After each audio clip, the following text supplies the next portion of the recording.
Welcome in. Today we're really diving deep into Napoleon Hill's law of success. Yeah. But forget those typical self-help cliches because we're going way deeper, uncovering the surprising stuff that really propelled Hill on his own journey. And believe it or not, it all started with a flop. That's right, Hill's path to success. It wasn't a straight line, that's for sure. He actually started with a failed candy business, which he often called his first real turning point. Okay, hold on, Candy, to self-help guru. Now that's a plot twist. Tell me more about these turning points. What did he mean? It's all about finding the lesson in those moments we might think of as setbacks. You see, that so-called failure. It actually led Hill to a super important role in the advertising world. And that, weirdly enough, shaped his entire future and eventually led him to write Law of Success. So it's about like reframing things, Yeah. looking for the hidden lesson in what feels like a dead end. Exactly. Every single experience, even the ones we label as failures, they all have a lesson hidden inside. Often they redirect us to a path we hadn't even considered. Hill would want us to ask, what can I learn from this? Where is this leading me? That reminds me of that quote, sometimes you win, sometimes you learn. But Hill takes it even further by bringing in this idea of the mastermind. Absolutely. He was all about the power of thinking together. But not just any collaboration. He meant a carefully chosen group of minds, each one bringing something unique to the table, working in sync to achieve a shared vision. So less about just networking and more about building your own brain trust. Exactly. And Hill points to Andrew Carnegie, the steel tycoon, as a prime example. Carnegie himself said a lot of his success came from his carefully chosen mastermind. This group of individuals worked together to make his ambitious goals a reality. Okay, so that makes this whole concept way less mystical and a lot more practical. It makes you think, who would be in my mastermind? Exactly. You start by figuring out your goals and then think about who can bring different perspectives to the table, who can challenge you, and who has strengths that complement yours. It's like building your dream team, but for your own success. And to handle those inevitable bumps in the road, Hill was a big believer in positive thinking. But there's a catch, right? It's not about pretending everything's perfect. You got it. Hill wasn't talking about blind optimism. He knew how important it was to acknowledge our weaknesses, to face challenges head on, but then tackle them with a solutions-first mindset. So for someone listening, how can they actually do this? What are some concrete steps to cultivate that positive but realistic mindset? Well, one powerful technique Hill loved was autosuggestion. He believed that by consistently feeding our minds positive statements, especially right before bed and when we wake up, we could actually rewire our thinking. So it's like planting a seed of confidence in your subconscious and then watering it every day. Exactly. Like, let's say you're struggling with fear of failure. Hill might suggest writing down and repeating affirmations like, I embrace challenges as opportunities to grow, or setbacks are stepping stones on my path to success. Such a simple tool, but so powerful. Okay, switching gears a bit. Hill had some interesting views on clothing. It's a little out of place in a book about success, right? It might seem that way, but Hill understood that how we present ourselves affects how others see us, A&D, how we see ourselves. He wasn't saying to be superficial. He was pointing out the psychological power of what we wear. So dress for the success you want, not the success you have. Bingo. He tells this great story about a salesman who always dressed impeccably even when he could barely afford it. It boosted his confidence and subtly influenced how clients saw him. It's about projecting an image of success, which then actually strengthens your own self-belief. That's so interesting. It's like he understood how visual cues work, how they impact our subconscious. Totally. And even today, in our more casual world, we can still use this principle. Pay attention to your posture, make eye contact, and choose clothes that make you feel confident and ready for anything. It's about showing up as the best version of yourself inside and out. Speaking of showing up, Hill's take on the golden rule was really powerful. He says it's not just about being nice, but a key principle for actually attracting success. Absolutely. He goes beyond just the ethics and highlights how practical it is. He tells this really compelling story about a lawyer who almost took advantage of an old man in a property deal. Just as he's about to seal the deal, he overhears the old man praying silently. And that unspoken prayer had such a profound effect on the lawyer that he walked away from the whole deal.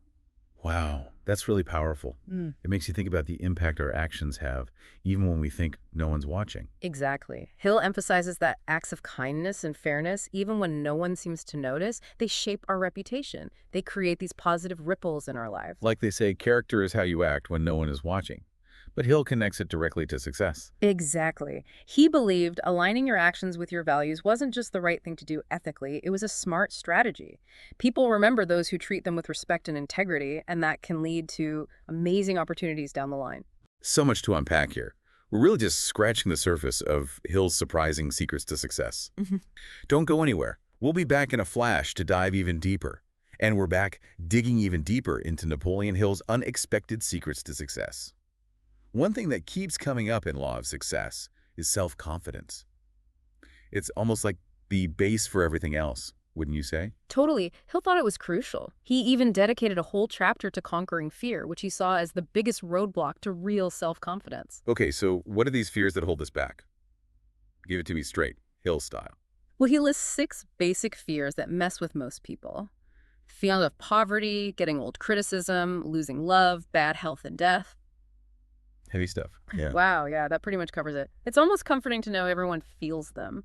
But how do we actually get past them? Hill wants us to look at where they come from. Mm, He says a lot of fears are rooted in what he calls social heredity. These negative beliefs, anxieties we pick up from the people around us or even from generations before us. So sometimes it's not even us. It's the baggage we've picked up along the way. Exactly. But here's the good news. If we can learn it, we can unlearn it. One of Hill's top tools for fighting fear is that autosuggestion technique we talked about earlier. Consistently feeding your mind positive thoughts, especially right before sleep and when you wake up. But giving your subconscious a pep talk before it clocks in for the day. Love it. Exactly. Hill even suggests creating a self-confidence formula. Basically, it's a written statement where you outline your goals and declare your belief in yourself. By reading it out loud every day, you're basically rewiring your brain for confidence. A blueprint for success, written down and spoken into existence. I'm here for it. But confidence isn't always about those big statements, right? Hill also talks about self-control. And he tells this awesome story about a janitor who really put him in his place. That story is legendary. Hill was having a terrible day and totally lost his temper. He went on this whole rant at a janitor over something small. And after Hill's done with his outburst, the janitor just smiles and says, "Why, you're just a little bit excited this morning, ain't you?" Okay, that is smooth. I can only imagine how Hill felt in that moment.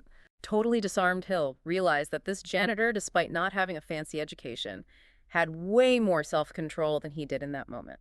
A masterclass in composure from the most unexpected teacher. For sure. That encounter showed Hill how powerful it is to control your emotions, especially when things are tough. He started to see self-control as essential for success in every area of life. It helps you make rational decisions, manage impulses, and it's key for strong relationships. It's about using your energy in a productive way, not letting your emotions call the shots. Exactly. Now, building on taking control, Hill brings in a principle he thought was a total game changer, the habit of doing more than you're paid for. I love that one. Going above and beyond, exceeding expectations in a way that lifts everyone up. You got it. Hill was convinced that this habit was so important for building an amazing reputation, opening doors to unexpected opportunities, and becoming more self-reliant. It's not even about getting praise. It's about surpassing your own internal standards. Absolutely. Yeah. He tells a story about a young guy who worked for him. This guy took the initiative to answer letters and do extra tasks, even though it wasn't in his job description. I bet that initiative didn't go unnoticed. Not at all. This young man's dedication and willingness to go extra impressed the right people, and guess what? It led to a much better job offer. Hill uses that story to show how going above and beyond makes you stand out from the crowd. It attracts opportunities you wouldn't have found otherwise. It's like they say, the harder you work, the luckier you get. But it's not really about luck, is it? It's about putting in the work to set yourself up for success. Exactly. Hill also talks about the importance of accurate thinking. Sounds simple, right? But you'd be surprised how many people mix up their opinions and beliefs with actual facts. So it's about really using that critical thinking muscle, not just accepting things at face value. Feels more important than ever these days. You said Hill was all about being able to tell the difference between personal interpretations and objective truths. He encouraged careful observation, questioning assumptions, and finding trustworthy sources of information. Being open to new ideas and having the confidence to adjust your understanding as you learn more. That's it. Hill also gets into something that might sound a little out there, the power of concentration. But he's not just talking about ignoring distractions. He means tapping into something much bigger. Okay, now I'm intrigued. Tell me more about this deeper level of concentration. Hill was convinced that concentration, when you combined it with a crystal clear purpose, could unlock what he called infinite intelligence. He saw it as this universal source of wisdom and power that we can access through focused intention. Infinite intelligence. Now, that's a powerful concept. Hill truly believed it was a real force. He pointed to the amazing things great thinkers and inventors achieved as proof.